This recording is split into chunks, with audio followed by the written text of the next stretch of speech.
The comma is one of the most common and the most frequently misused punctuation marks. Some people seem to be afraid of commas, and so they avoid using them altogether. Other people just like commas a lot and they kind of just sprinkle them throughout their papers. Both of those are incorrect. I'm going to show you the 5 most common uses of commas. First of all, you will use a comma to join 2 complete sentences, no matter how short or how long they may be. A complete sentence has a subject and a verb. And so here we have I am, a subject and verb, and we have I do not, another subject and verb. And so in order to join those sentences, we need a comma and a coordinating conjunction. There are 7 coordinating conjunctions. The most common are but, and so.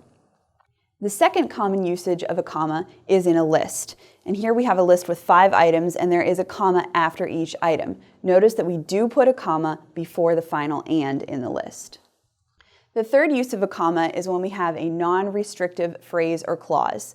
A non-restrictive phrase or clause is one that adds extra information to the sentence, but it's not essential to the sentence's meaning. So the commas kind of tell us that we could take out that phrase or clause and the sentence would still mean the same thing. Billy is excited. That would still mean the same thing, but this clause is giving us some more information about Billy. And so in that case, we're going to put a comma before and after the non-restrictive information. Make sure you have both. The fourth common use of a comma is before a quotation or a piece of dialogue in a story, when that quotation is preceded by a short phrase, like mother said, or according to the author. Do not use a comma before a quote when you're using a full sentence that can make sense on its own to introduce the quote. In that case, you would use a colon. Also, do not use a comma when you are integrating the quote into the grammar of the sentence. In that case, you don't need any punctuation at all.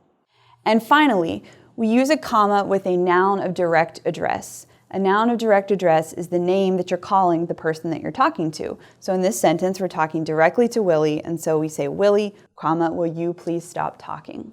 So these are not all of the correct uses of commas, but they are probably the 5 most common.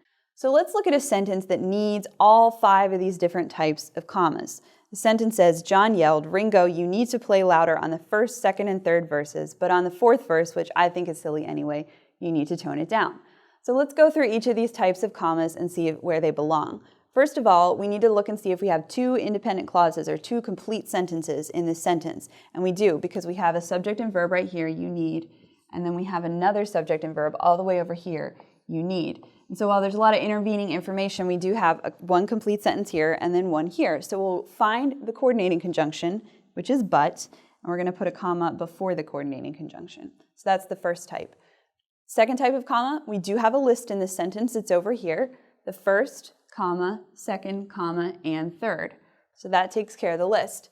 Then we also have a non-restrictive clause in this sentence. We have a clause that gives us some more information, but it's not essential to the sentence. And that's right here, which I think is silly anyway. That's just John giving his opinion about the 4th verse. So we put commas on each side of that. Number 4 here, we do have a quotation or a piece of dialogue in the sentence, and this one's really easy to find because we'll put the comma right before the quotation mark.